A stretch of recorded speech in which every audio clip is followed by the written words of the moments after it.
First of all, South Carolina's in a position now where they're a national championship team. Every year now in the preseason, you're starting to talk about them being a contender. I mean, I don't think the list is too long of 8 to 10 teams possibly you put on that list of teams that legitimately could win it. And in South Carolina, if you don't put them on there, you're wrong. I think with back-to-back 11-win seasons and back-to-back top 10 finishes, best finish in school history, now it's okay to expect to compete for the SEC championship. And I think not anything less than that would be disappointing in terms of competing for it. That's the level that he's raised his program to. They have an opportunity once again to do things for the first time this year. I think the expectations here at South Carolina should be to at least win the SEC East. I think they should be to win an SEC title. And then who knows after that. This is obviously a team that's never won the SEC before. They've never been to a BCS bowl game. But I think when you consider the defense they have, when you consider they have the lock first pick of the NFL draft next year, the schedule they have, not having to play Alabama, LSU, Texas A&M, or Ole Miss, some key games played at home where they've won 11 straight now, which I think is the most underrated stadium in college football. And I think playmakers like Connor Shaw, a quarterback, if he can stay healthy, then I think those should be the expectations.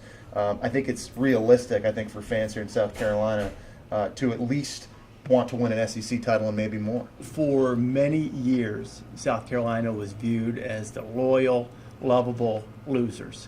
And that's different now. I mean, they've put out tremendous guys going into the pros. They've got the #1 defensive star in the country. They've got one of the great coaches in the history of the sport. And I think now it's changed from, boy, how great are those South Carolina fans that they support their team, no matter what the record, and into a situation where you look at South Carolina as a contender and a legitimate opponent and a team or a program, not a team, a program that's this close, from championship status. And you don't appreciate it until you stand next to Jadeveon and you see 6'7", 270. But then you watch him move and you're just like, goodness gracious. And, where's number 7? He could play receiver probably, just such a phenomenal athlete. So there's not many, and I'd put him up there with him and Cam are the two best athletes I've probably ever seen. But, yeah, you can impact the game more than just numbers. And you start talking Heisman and all this other stuff, it's going to be harder to measure defensive players because if you get double teamed, there's not a stat for that. When Johnny Manziel goes running and rushes, he gets credit for that, and so it's going to be hard to measure that kind of stuff. But he can impact the game in more ways than that. What I love about Connor Shaw, obviously, is his athleticism, is his ability to run the football. I think every defensive coordinator's biggest nightmare is defending a running quarterback, and Connor Shaw is a guy on tape that has proven that he's not good for just 10-yard, 12-yard scampers and moving the chains. He can take it the distance, and I think one thing he's gotten a lot better at is being decisive in the passing game.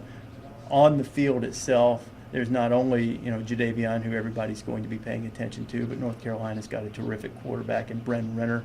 I think a lot of people will fully appreciate how good he is by the end of the season, perhaps even by the end of the night.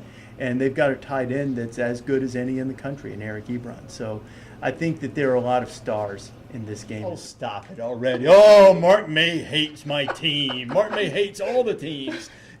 Come on. The same as the odds of Lou ever picking against them. But what happens if South Carolina plays Notre Dame in the national championship game? Ooh, it's a question for Dr. Lou. Yeah, overtime. What would Dr. Lou? Dr. Lou would probably pick a scoreless tie after 12 overtimes. I feast, and it's a huge priority for me. So when I got here on Tuesday, I went to lunch at Paulie's front porch and had a burger. That's a must. I went to Mr. Friendly's the first night for dinner. Last night went to Cola's. Been eating extremely well. This is one of those great cities and campuses, I think, for getting great food. If you like good food, this is a great place to do it. But you have to work out and you have to go for a run.